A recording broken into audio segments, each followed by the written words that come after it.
कोई 2020 की बात है जब मैंने YouTube स्टार्ट किया था। स्टार्ट मेरा इस तरह से हुआ था कि मैंने ग्रेजुएशन कंप्लीट की थी। उसके बाद फिर मैंने सोचा कि क्यों ना YouTube चैनल बनाया जाए।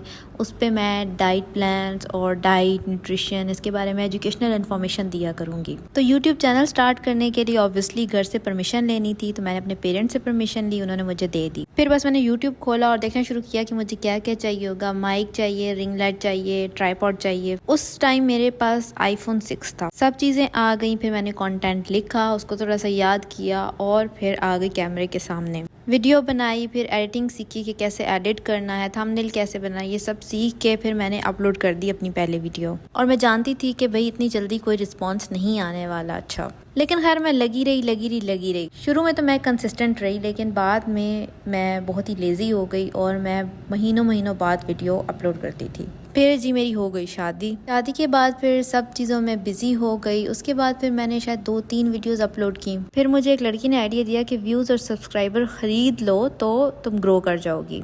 मैंने ये भंड मारा और कर लिया। चैनल तो मोनेटाइज हो गया था, लेकिन व्यूज फिर नहीं आते थे। करते कराते ऐसे ही चैनल डेड हो गया। फिर मेरी बेटी हो गई, मैं मलेशिया आ गई, सब चेंज हो गया। यहाँ आने के बाद दोबारा से मैंने उस चैनल पे वीडियोस अपलोड करनी शुरू की। मुझे मज़ा नहीं आ रहा था। फिर मैंने ऐसे व्लॉग्स देखे तो मैंने कहा कि यार मैं भी इस तरह से ना व्लॉग्स बनाऊंगी, घर के ना इस तरह से शूट करके अपने काम तो वॉइस ओवर करूंगी। वो कुछ अर्सा किए, फिर मैं डीमोटिवेट हो गई कि नहीं आते व्यूज़। फिर मैंने उस चैनल को छोड़ दिया और मैंने नया चैनल बना लिया। अब फिर मैं डबल माइंडेड थी और मैंने उस पर दोबारा से डाइट एंड न्यूट्रिशन का कंटेंट अपलोड करना शुरू कर दिया। अब मैं बहुत ही कंसिस्टेंट थी, वीडियोस भी अच्छी बन रही थी, रिस्पॉन्स भी ठीक ही आ रहा था। लेकिन उस टाइम तक ना मेरी बेटी काफ़ी बड़ी हो गई थी, चलने वाली हो गई थी, तो वो बीच बीच में आके तंग भी करती थी, शोर मचाती थी, वीडियोस बनाने नहीं देती थी। अब मैं इंतजार करती थी कि ये सोएगी तो मैं फिर वीडियो बनाऊंगी। कंटेंट मैंने पहले से लिख के रखा होता था, ये सोती थी, मैं जल्दी जल्दी तैयार होती थी और वीडियो बनाती थी। समटाइम्स ऐसे होता था कि मैं अभी वीडियो बना रही होती थी और ये जाग जाती थी बीच में। उस टाइम पे जो गुस्सा होता था, फ्रस्ट्रेशन होती थी और मेरा दिमाग उल्टा होने लग जाता था। खैर मैंने ये तकरीबन 1 साल तक कंटिन्यू रखा। लेकिन फिर मैं ना इस चीज़ से बोर होने लगी कि मुझे इतना ज़्यादा कंटेंट लिखना पड़ता है, फिर मुझे शूट करना पड़ता है और मुझे ये भी देखना पड़ता है कि समाविया बीच में आएगी, ये शोर मचाएगी, तंग करेगी। और सच बताऊं तो मुझे मज़ा भी नहीं आ रहा था ये सब बनाने में। तो बस फिर दोबारा से ना मैंने फ़ोन वर्टिकल रखा और मैंने इसी तरह से व्लॉग्स बनाने शुरू किए, जैसे आप अभी देखते हो। यूट्यूब और टिकटॉक दोनों जगह पे मैं व्लॉग अपलोड करती थी।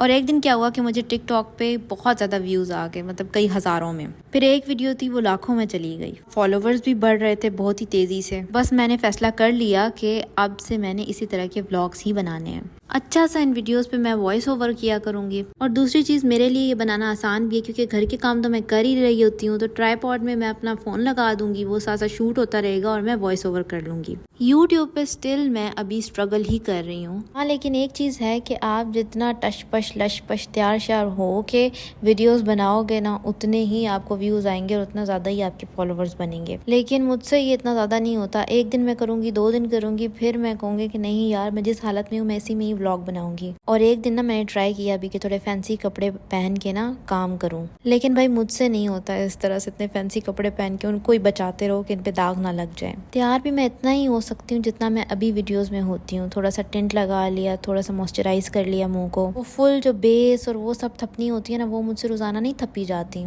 और मेरा दिल नहीं करता कि मैं कुछ फेक बनकर सामने आऊँ, जो रियलिटी है वही दिखाऊं। तो भाई हम देसी लोगों की तो यही रियलिटी है कि हम इसी तरह से ही घर के काम करती हैं, सादा और रफ कपड़ों में। हाँ, थोड़ी सी शक्ल बेहतर करनी पड़ती है, मुंह धो लो, मॉइस्चराइजर लगा लो और टेंट लगा लो बस।